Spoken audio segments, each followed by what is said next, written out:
मोहम्मद साहब, अस्सलाम वालेकुम। वालेकुम अस्सलाम। आज एक बड़ी ख़ास चीज़ है, क्या बता रहे हैं? How to make like pen? जैसे उसमें अर्चल में होते हैं, हाँ जी। तो ये हमें मिल गया है एक कौवे का वायर से, हाँ जी। और इसको आगे से आपने इस काट तरह, लिया जितना। इतना करना। ओके, ठीक हो गया।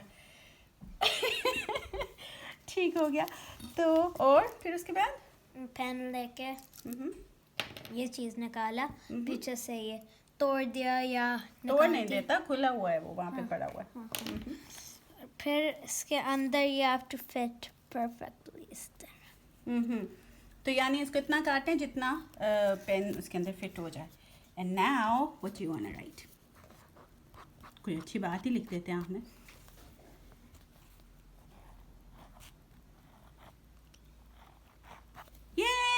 ये Yes.